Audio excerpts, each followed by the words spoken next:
بسم الله الرحمن الرحيم الحمد لله رب العالمين والصلاة والسلام على رسول الله صلى الله عليه وسلم.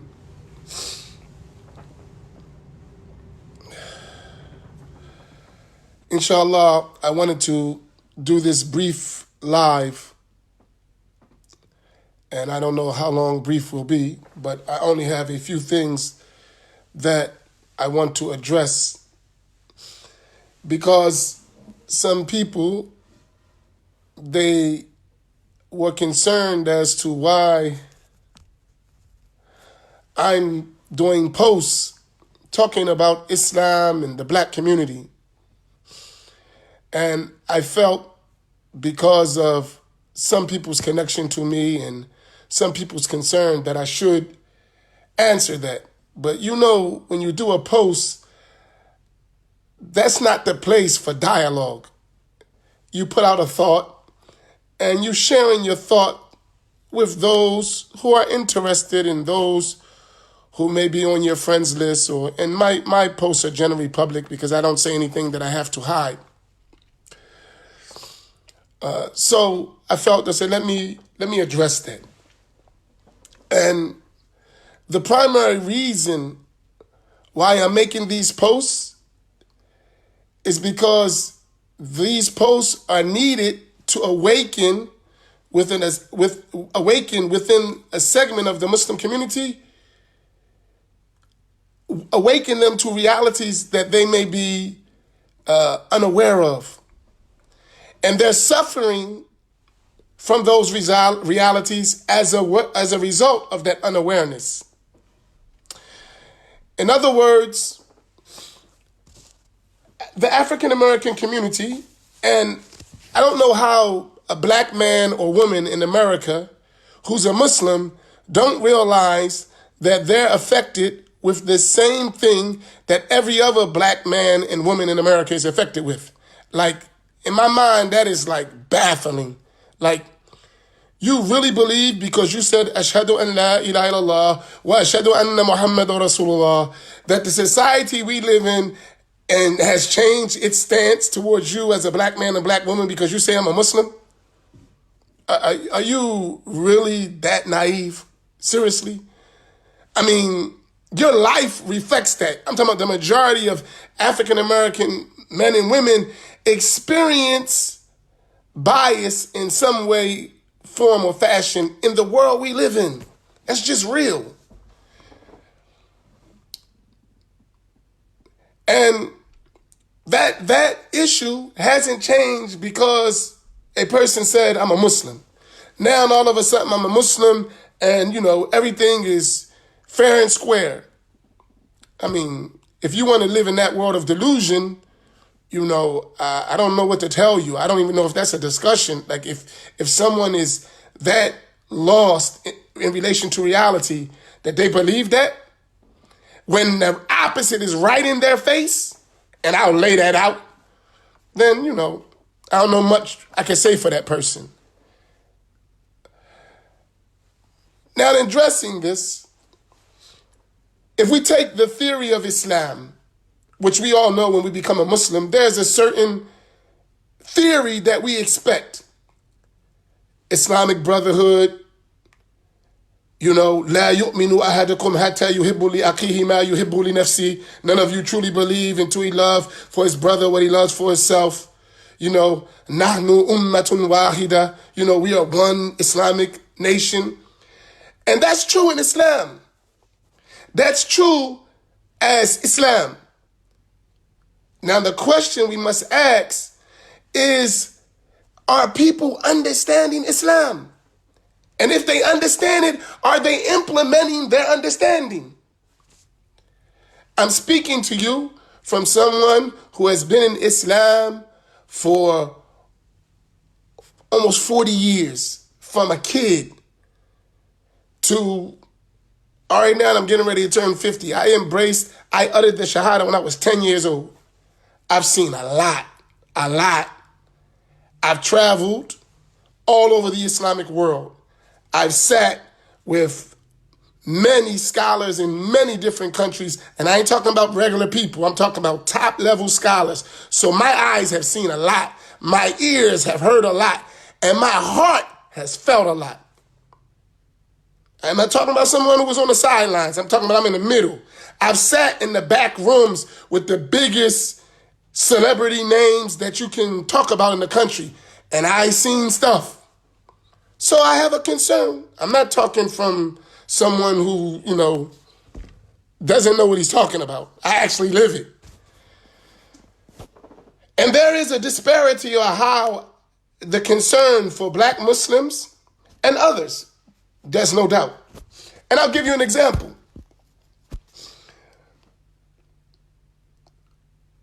You will hear people talking about, let's send money to this country or to the Muslims suffering in this country and the Muslims suffering in this country and the Muslims suffering, and we got to give da'wah here and da'wah there.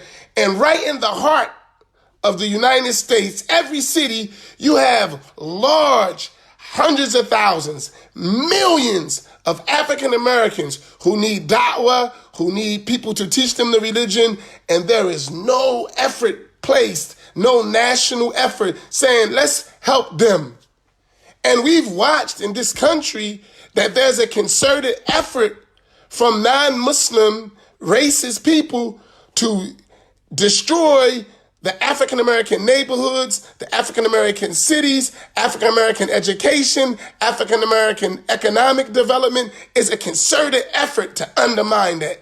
And if anyone's going to do justice, it should be the Muslims. We should be at the front lines of social justice. We should be at the front lines of tackling the black issue. Just like we tackle the Syrian issue, just like we tackle the Palestinian issue, or any other issue. But when we find an issue related to the black American, you don't find that kind of energy. Very, very few people are willing to go inside that and really dig and say, these are my Muslim brothers and sisters, because there is no African American anywhere in this country, in a major city in America, that don't have black Muslim family. So I want you to realize that. So when you talk about black Muslims reach every segment of the African American community. Even if a person's a Christian or other than that, not a Muslim, that person knows Muslims. African American Muslims have laid the foundation for the development of Islam in this country. So you got to be concerned about, what are we doing to help them? What are we doing to say, you know what? Let's share our knowledge, our wealth, our skills to help develop our brothers and sisters within the African American community, within the black community. Don't tell me they do it. They don't. It's tokenism when they do help. Because I've myself, and I tell you what makes it rough for me. People ask me all the time, we haven't seen you here, we haven't seen you here. Because I'm sick and tired of raising money and helping everyone else. And no one looks back and say, let me help these communities around the country that are falling apart. While you got $1 million masjids, and some of them help you do it. Don't say you do it all by yourself. And Imam Siraj Wahaj, for example, may Allah, hafidhahullah, may Allah protect him. Count the millions of dollars he's raised for other communities, and then see how much was given back to his people and the communities in the inner cities that represent Imam Siraj Wahaj, and they are just like Imam Siraj Wahaj. Tell me how much was given, and not just money. I'm talking about in education. I'm talking about in resources. But African Americans are quick to say, we brothers, and we'll do anything for everyone else. But we have been taught not even to do something for ourselves. You got some people that are saying, oh, why is he talking about black issues? That ain't Islam. Are you serious? They say, you want me to say Quran and Sunnah. I could do that all day long. Easy. Not hard, not difficult. But that ain't the point. You still ain't dealing with the real issue. I know you're talking about the verse of Quran say this and the hadith say that. That's a whole nother discussion, because you know what? Most of the people who's quoting Quran and hadith know nothing about Quran and nothing about hadith. You're parroting something you know nothing about. And then as soon as we question you about those things, you'll find that you don't know what you're talking about, which is a problem in and of itself. Because anyone who studied Islamic knowledge knows the difference, that no every layman can come and give judgments and explanations of Quran and hadith and know nothing about the sciences of Quran or the sciences of hadith. So that's not really a discussion we should really have. We should learn the basics of our deen, and we should know our personal, essential Islamic knowledge as part of the ayn. But most of us are not scholarly, not among us and not among other communities either. Very few are the scholars in our time. Even the scholars in our time, compared to the scholars of before, are not scholarly at all. This is a reality. And why I'm saying it in this way, because I'm talking to regular people who I'm trying to reach, who I need to change the conditions within our communities. If I travel, I get invited to speak all over the place. And when I go to some of our communities in the inner city, I really want to cry. The condition of our communities, the condition of our leaders, our imams. If I started to tell you the stories of some of the conditions of our imams, it is sad. While we're serving everyone else's agenda, we're on it. We're front line to serve someone else, to build other communities, to make people have beautiful infrastructures and beautiful institutions, when we were here way before them and we helped them build, and they don't come back and say, let me help you build too. No. They say, Barakallahu bikum Sayyidi, Assalamu alaikum wa rahmatullah. La ilaha illallah. That's it. That's it. But that's fine. I'm not saying beg no one. That's an obligation from religion. Because you're talking from religion, you're supposed to help your brother.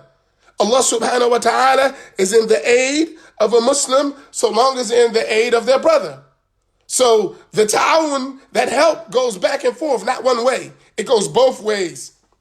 That's how it works. That's the Quran. That's the Sunnah.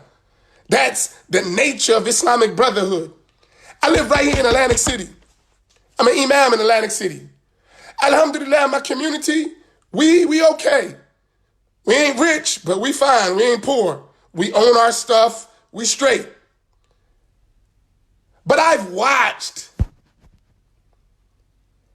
others build off of our communities. We were the first Islamic community in Atlantic City, New Jersey. Our community has roots from the 50s. And every community in Atlantic City, there are several masjids. Every single one of them got their start at Masjid Muhammad. We were kind to them. We helped them build. We helped them have schools. We allowed them to use our facilities. And as soon as they got on their feet, they act like we don't exist. They act like we don't exist. But we were the same ones that helped you get everywhere you got. You wouldn't even be able to do what you've done without us. We're on the front lines. And that's reflective of a lot of the communities around the country. Atlantic City, I'm just giving you firsthand knowledge. And not one of those communities, when we come together, none of them would deny what I'm saying. And none of them would even try to contest what I'm saying, because it's facts. And I've never been a type of person that are afraid of facts. I'm a Muslim. I love Islam. I love facts. Some people ask, why is he so, hard on certain ideas? Because I've been a Muslim all my life, basically. And I know what bad ideas do for people. I know when a person doesn't understand this deen correctly, he can be abused. And I've seen it and I've watched it. Somebody comes who doesn't even really know the deen well, comes in the community, a little bit of Arabic, some fancy terms, and cause havoc because people don't know. So that's why I'm hard on that Islamically, because this guy is going to come and not going to build you, going to destroy you, and then leave you, and they don't even know what they're talking about. That's a concern. You don't even have real Islamic knowledge. Haven't studied, haven't learned, haven't acquired, read a couple books, and making illegal judgments without knowledge. That's it. But you could come inside our communities and cause problems, destroy families. If you look at the history of this stuff, it's serious. And I can't address all of it like I want to, because this is just me explaining the why. But I really, really believe that a serious research needs to be done on this. You know, a research that is detailed, because there is something behind it. I begin to think that, you know, our enemy that we knew all of our life has went through our religion and used our so-called brothers to help destroy us as well. I'm beginning to believe that. And the one who's being used always don't know they're being used. You know, the person that is the one that is actually doing the crime may not be the one who planned the crime. And we know that has been in the black community as well. Because if we go and understand the industrial prison complex, you would know that most of those African-American men and women who are doing all that time wasn't the ones that bought the drugs and the guns in their community. It was somebody else. But they're the victims of it. But I know that's a whole nother story. That ain't important either. But most of those Muslim men and women who go in prison find Islam. And they become Muslims. And some of them come out and be outstanding citizens because of the Islam they learned in prison. And if we said, okay, well, they went to prison and they, you know, these Muslims learned in jail, they went to jail, they committed crimes, and the Prophet sallallahu alaihi wasallam, he said, "At-ta'ibu min adh-dhanbi kaman la dhanba lah." The one who repents from the sin is like the one who never sinned. So if they repent, then you should treat them like that. If they made tawbah, they made a sincere tawbah, then you should treat them as your brother. And in fact, all of the Sahaba, all of them, they came from non-Islamic background, crazy things. When they followed the Prophet sallallahu alaihi wasallam, they became elevated to the best of humanity. That's what Allah said. "Kuntum khayru ummatin ukhrijat linnas." You are the best of all the people brought forth from mankind, the best nation. But before that, they weren't people of rectitude. They were doing things that none of us would do, ever. But they have a superiority over us once they embraced Islam. To the day of judgment, they are the best people, those original followers of Sayyidina Muhammad salawatullahi wassalamu alayhi. And so my thing is that we got to start taking care of ourselves. Ain't nobody going to do it for you. And if somebody don't tell you that, you might not even do it for you. If somebody don't tell you, listen, it's time for African-American Muslims, black Muslims to start taking care of themselves, taking care of their communities, taking care of their leaders. Do you know less than 5% of African-American imams have a full paid salary, and they work harder than every imam, even those imams who are getting $100,000 a year in those other communities. The imam in the African-American community in the inner city works harder than them by about 5 times. And he's not compensated for it. And they'll just say to him, "Fi sabilillah." He's a human being, not a robot. What do you mean, fi sabilillah? He has a family. He has to do things, and you have a responsibility to maintain and take care of that. Let me explain something about that. Because this is a problem, and they wouldn't tell us that. They've told us that, because they don't do that. Every immigrant masjid, mostly all of them, they pay their leaders. Even if it's a small, some of them are abusive, but it's a small something. And some pay real salaries. And the average main Islamic senior in the country, the imam is paid between $50,000 and $75,000 a year with benefits. I know some of us are stuck in our hole in the inner city and we don't realize what's going on in the world. The average imam in an major Islamic center throughout the country is paid at a minimum about 50, between 75,000. Some are up to 100, some 90, 80, some more than that. While you got in your communities, imams, they're doing work in the community, taking care of their family, and working jobs, doing businesses, and you wonder why your community, because you don't got nobody to serve them. You wonder why the masjid is not open 5 times a day. Because we're not doing our part. Because someone told us, they gave us an Islamic understanding that makes us not do our part. We don't even realize that is essential. They do. That's why they do it. That's why they have Quran schools for their kids. They do it. Because they understand its importance. I've lived in Islamic countries, more than one. Do you know the masajid, the masjids in the Islamic country are under religious endowments? You have a ministry that takes care of endowments. That means the imam is hired, he's paid by the government. Most of my teachers are paid imams in those Islamic countries, in masjids or in schools and doing things, and a lot of that money comes from the government. So you can't tell me that I don't know what I'm talking about. I'm not somebody who just read a few books. Nah, I spent a lot of my life studying with top level scholars and teachers of this religion. And if anyone knows me, I don't gotta name them, you know it. So I know what's going on. I see the difference. I see the disparity. I see how there's a lack of fairness. And all I'm saying is, okay, that's fine. The same way we had to deal with the white American as African Americans who was oppressing us, had us in slavery, Jim Crow laws, and so many things, the same way we fought them, we got to fight anyone else who's trying to oppress us, even in the name of Islam.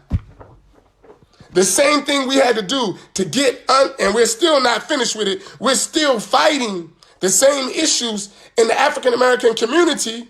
We're still fighting a racist society. We're still every day on the ground. And here's another catch. Someone told us because we Muslim that we shouldn't stand and fight for social justice. That's for the kuffar. How are you going to change a kafir environment, a non-Muslim environment, if you don't engage? Your job is to make da'wah. Your job is to remove munkar, to remove evil. That's your job as a Muslim. So who told you don't stand for justice? Only stand for justice when harm is being inflicted on somebody else that has nothing to do with you. This is real. This is not me making it up. And I would challenge anyone to deal with these facts. And I don't care who they are. You tell me that what I'm saying is not factual, I'll challenge you on that. I'll debate you on that. Because if you say such a thing, that means you're not looking at reality and you need your eyes open. And it don't matter who you are. That's a real reality.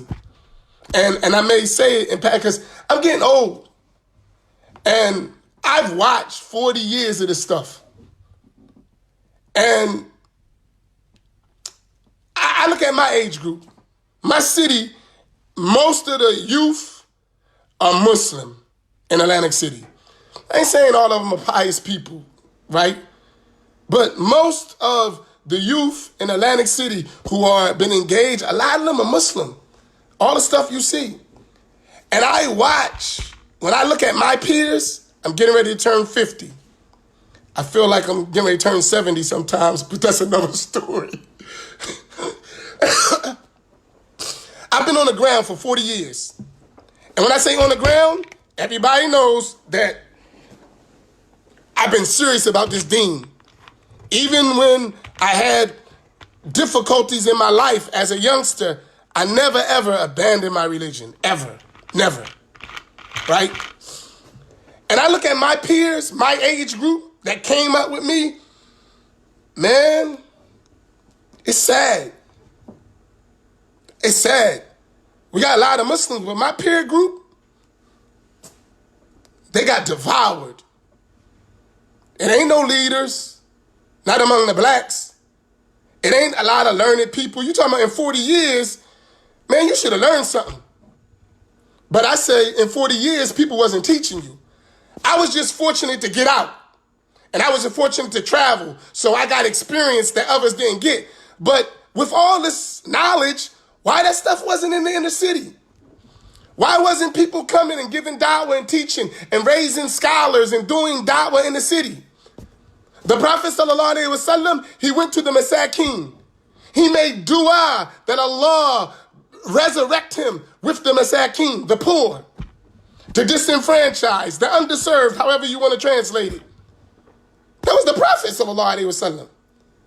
Read the hadith of the Prophet ﷺ. I mean, because we're on Quran and Sunnah, I think some of these things should just be simple.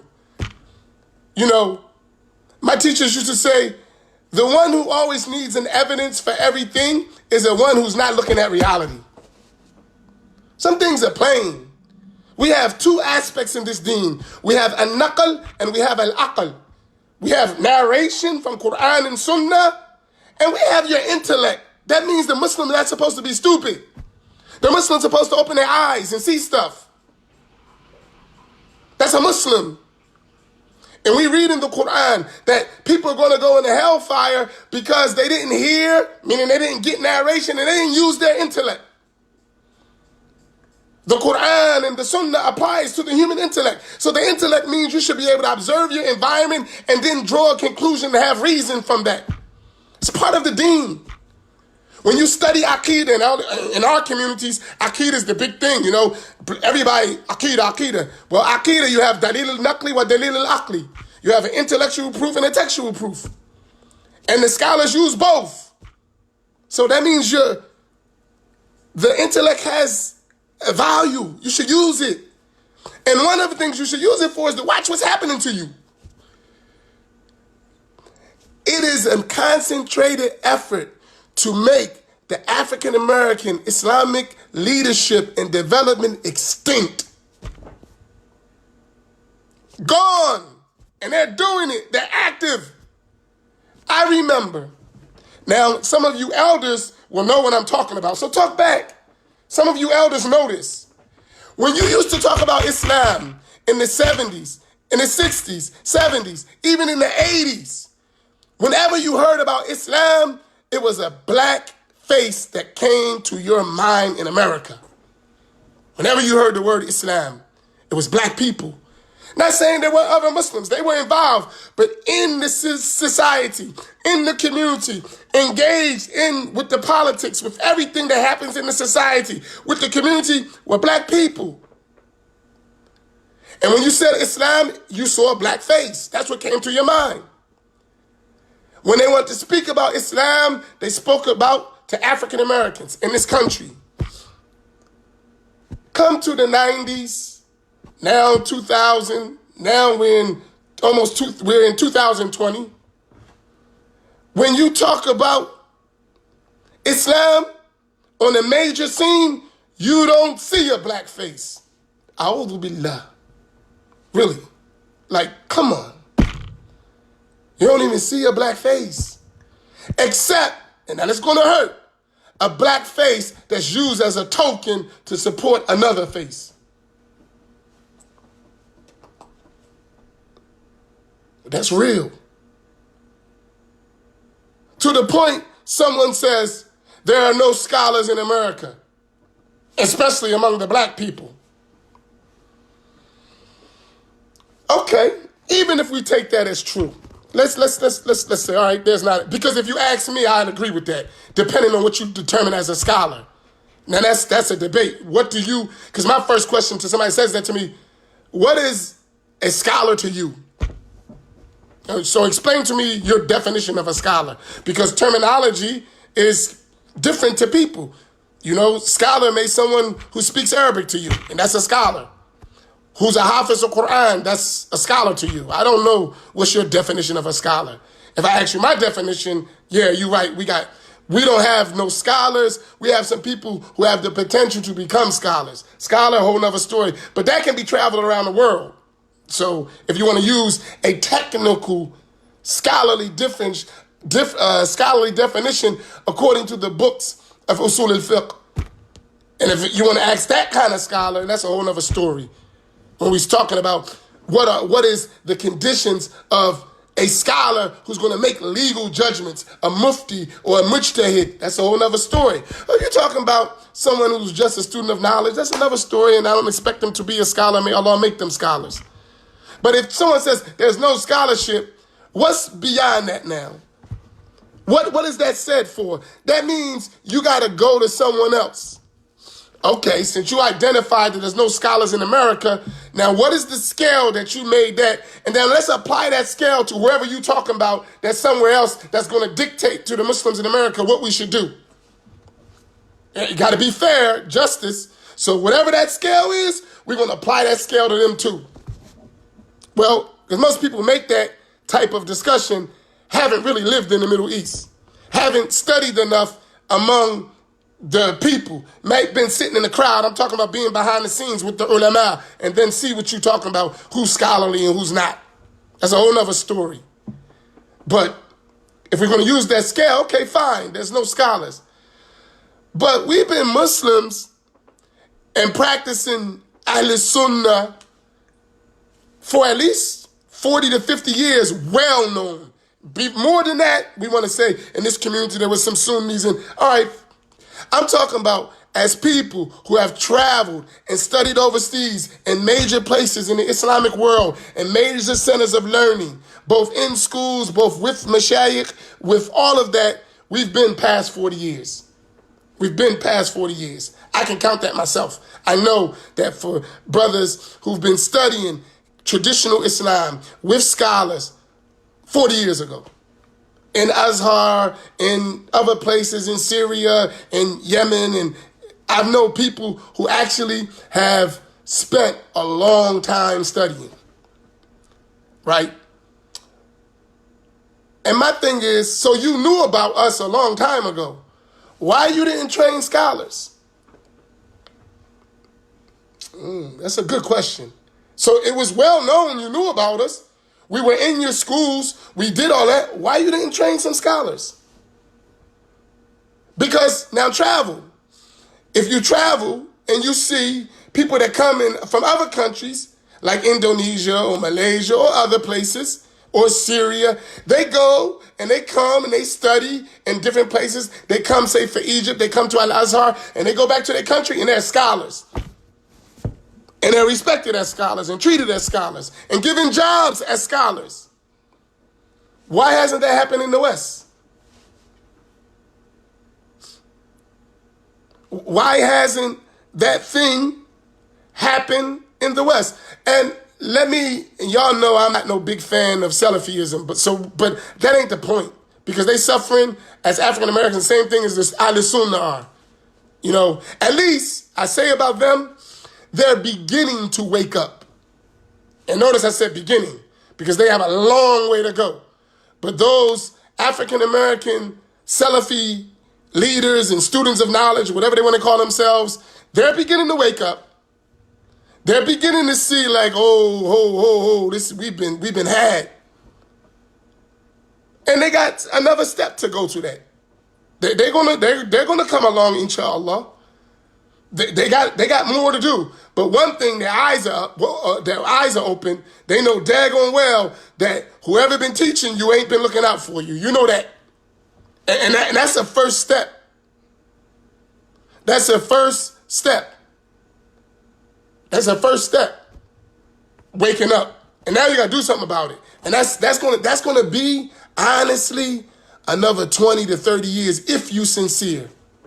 If you sincere, that's going to be another 20 or 30 years. You're talking about the destruction that's been put on our community is going to take a minimum, with diligent effort, 20 years to fix it. To get on pace with the rest of the world. That's serious. And I don't think we realize that it's that serious. To get respected, it's going to take you about 20 years. And that's only if you start doing for yourself. Because you're going to be out-financed, you're going to be out-educated, and you're going to be out-resourced if you don't start doing for yourself. If you don't start saying we must build for ourselves and don't allow no one to tell you different, your grandchildren will be servants of somebody else if you keep in the conditions that we're going. And just go around, do some traveling. I recommend, I recommend, and I'm not ignoring your comments, but that's something I don't want to get distracted in my thoughts because I'm already a little bit disgruntled anyway. So if I start reading all the comments, I'm going to be really all over the place. So excuse me, I see your comments, but I'm not ignoring you, but I just have to address them later because I need to get this out. But seriously, to build a scholar, and I'm talking about one who not only just knows Islamic knowledge, but understands what to do with that Islamic knowledge, it's going to take about 20 years of serious development. 20 years. So the guy says, I went over to so-and-so university. I studied for 4, 6 years, 8 years. I got a bachelor's. I got a master's. You a beginner. You ain't even started. And let me tell you the delusion about these schools. Most of those schools, they don't even study a real book, one book from cover to cover in any science. It's cliff notes. And that ain't preparing you for what you got to deal with once you become a real leader. That's all theory.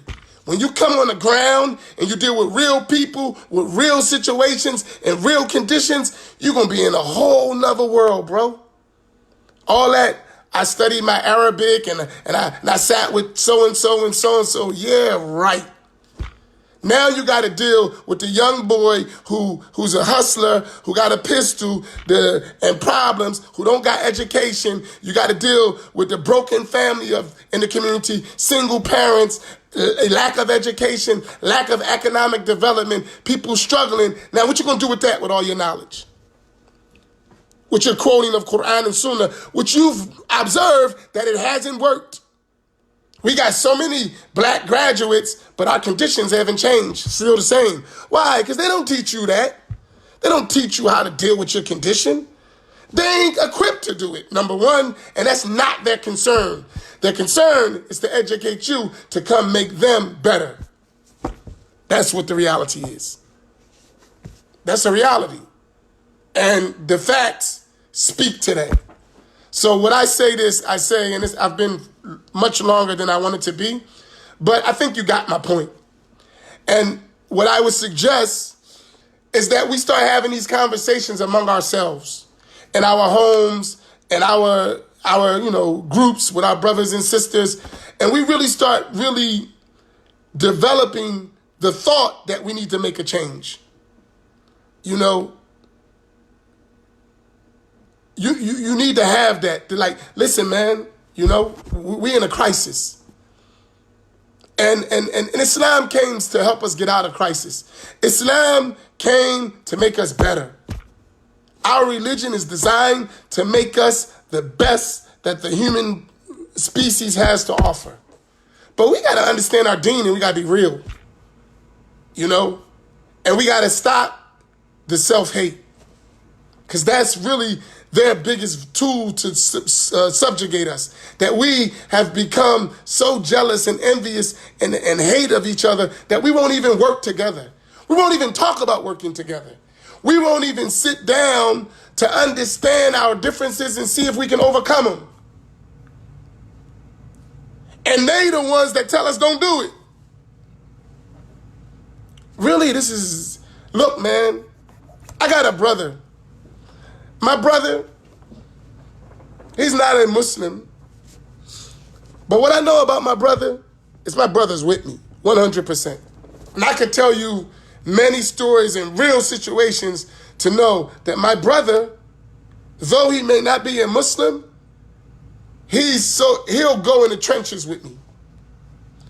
And I don't like to put his business. He's a main supporter of every effort I do at Masjid Muhammad. Whatever we do, he's there to support. He's not a Muslim, but he's there all the time. And may Allah bring him to Islam.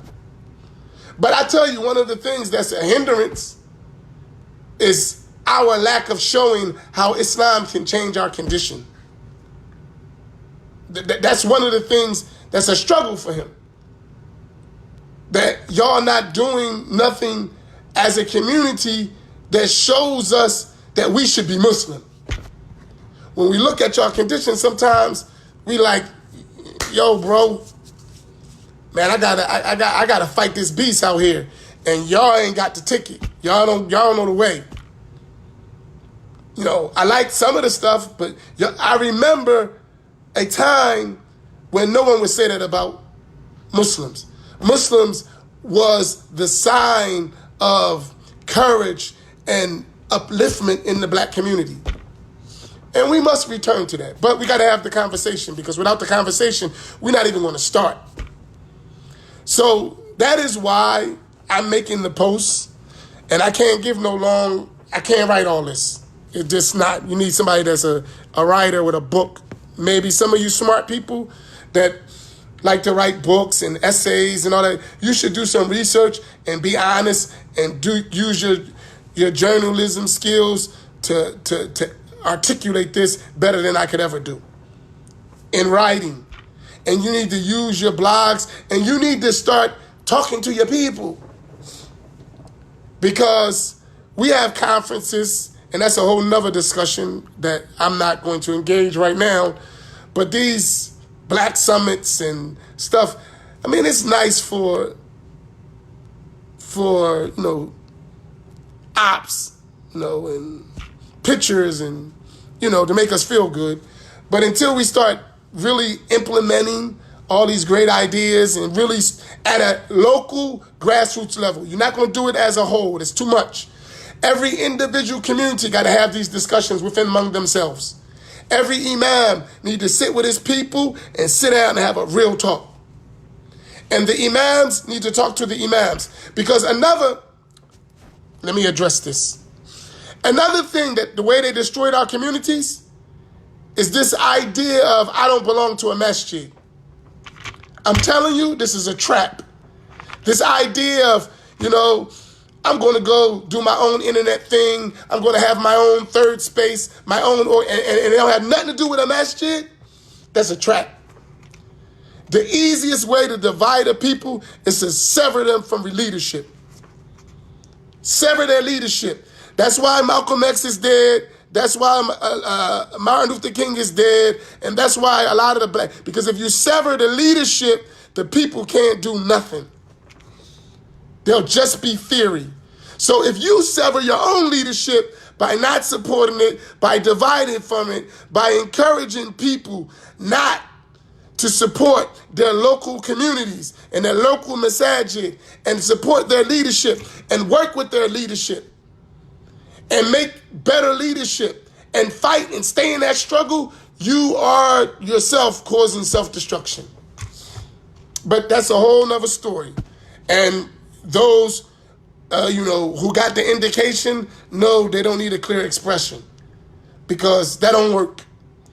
Our battle, just like it was in the civil rights movement and all these different movements, was local communities together fighting on the ground, joining with national leaders and working on strategies to bring us out of it, and actually doing that on the ground every day, not just at the conference. Every day it needs to be worked. May Allah cause what I said to be of some benefit. I'll look at these comments later, and inshallah, I will try to, if it's something to address, I'll try at another time to address it. But really,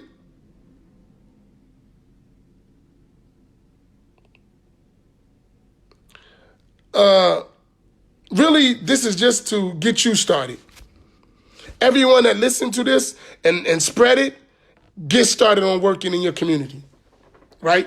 Individually, even if it's only your family, start talking about this with your family. Talk about empowering your own people in your community. And that don't mean you're against someone else. You know, it don't mean you're against. I can't, nowhere in the world can I be a racist. I can't. From the side of Islam, I can't. But most of my friends are foreigners. Seriously. Like, because of studying, most of my friends are immigrants or non-African Americans that I run in my Islamic circles. My community, primary, and not even my community no more, is primary African American, because when I became the Imam, many of the immigrants started to come to the masjid. Now they outnumber us. I mean, hey, Allah yahdi man yasha. He guides whom he wills. But nevertheless, I say this. I don't expect everybody to agree with me. I don't, and that doesn't bother me. What I do expect is you to take what I said that is of some benefit, that is something that you should concentrate on it, and do something about it. That's it. And I would be happy if you just do that. You can disagree with me. It don't make me a difference. I'm not going to get offended. I'm not going to attack you because you disagree. I'm going to listen to you, and I'm going to assess your disagreement, and I'll dialogue with you, because actually I want to see a better situation for the next generation. And if we keep doing what we're doing, I know what the next generation, I know what the next generation going to look like from experience of what our generation looks like. So may Allah bless all of you. I'm glad you took the time to listen, but I hope you share my thoughts and dialogue. I mean, go at it. Do what you do, right? But while you're doing that, find a way to change this condition. Find a way to change the condition. And at the end of the day, if we guide you to that, then we'll get the reward too. The Prophet ﷺ, he said, "Ad-dalu ala al-khayr kafa'ilihi." The one who indicates good will get the reward of the one who does it. So it don't have to be me. If I just indicate you to do something that's for good, that's going to change a munkar, that's going to bring about a ma'ruf, then alhamdulillah. Barakallahu bikum. Wassalamu alaikum wa rahmatullahi ta'ala wa barakatuh. Sorry for being long. May Allah make something beneficial for you and make us all winners in this world and the hereafter. Assalamu alaikum wa rahmatullah.